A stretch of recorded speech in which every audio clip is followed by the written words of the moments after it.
ನಮಸ್ಕಾರ ವೀಕ್ಷಕರೇ, ಇದು ವೈಟ್ ಪೇಪರ್ ಡಿಜಿಟಲ್ ಮೀಡಿಯಾ. ನಾನು ನಿಮ್ಮ ವಿನಾಯಕ್ ಕುಲಕರ್ಣಿ. ವೀಕ್ಷಕರೇ, ಇವತ್ತು ಸತ್ಯಕ್ಕೆ ಸಂದ ಜಯ ಅಂತ ಹೇಳ್ಬೋದು, ಎಲ್ಲೋ ಒಂದ್ ಕಡೆ ಸಂವಿಧಾನಕ್ಕೆ ಸಂದ ಜಯ ಅಂತ ಹೇಳ್ಬೋದು.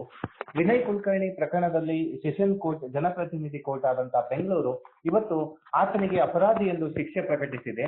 ಇದೆಲ್ಲ ನೋಡಿದಾಗ ಒಟ್ಟಾರೆ ನಮಗೆ ಒಂದು ಪಾಯಿಂಟ್ ಕ್ಲಿಯರ್ ಆಗೋದಪ್ಪ ಅಂದ್ರೆ, ಕೊನೆಗೆ ಎಲ್ಲೋ ಒಂದ್ ಕಡೆ ಕಾನೂನು ಜೊತೆಗೆ ಕೋರ್ಟ್ಗಳು ಇದ್ದಿದ್ದಕ್ಕೇನೆ ಎಲ್ಲೋ ಒಂದ್ ಕಡೆ ಸಾಮಾನ್ಯ ಪ್ರಜೆ ಇವತ್ತಿಗೂ ಸುಖಿಯಾಗಿ, ಜೊತೆಗೆ ಇಂಥ ಒಂದು ಜನಪ್ರತಿನಿಧಿಗಳ ವಿರೋಧ ಹೋಗಿ ಗೆಲುವು ಸಾಧಿಸಬಹುದು ಅನ್ನೋಕೆ ನಮ್ಮ ಜನಪ್ರತಿನಿಧಿಗಳ ಕೋರ್ಟ್ ಇವತ್ತು ಸಾಕ್ಷಿಯಾಗಿದೆ.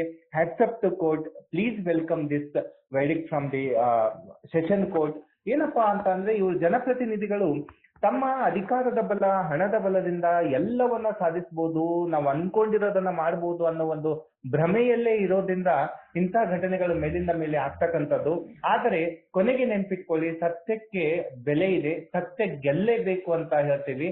ಅದು ಇವತ್ತು ಪ್ರಕರಣದಲ್ಲಿ ಆಗಿದೆ ಅಂತ ಹೇಳ್ಬೋದು.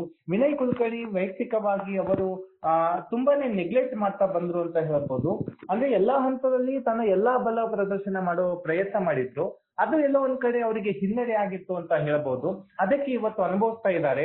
ನಾಳೆ ಶಿಕ್ಷೆಯ ಪ್ರಕಟಣೆ ಇದೆ.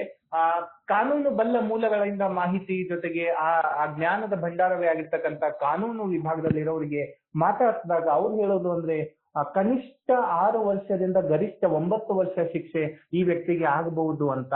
ವಿಚ್ ಮೀನ್ಸ್ ಈ will no be having MLA ಆಗಿರಲ್ಲ ಅವರು.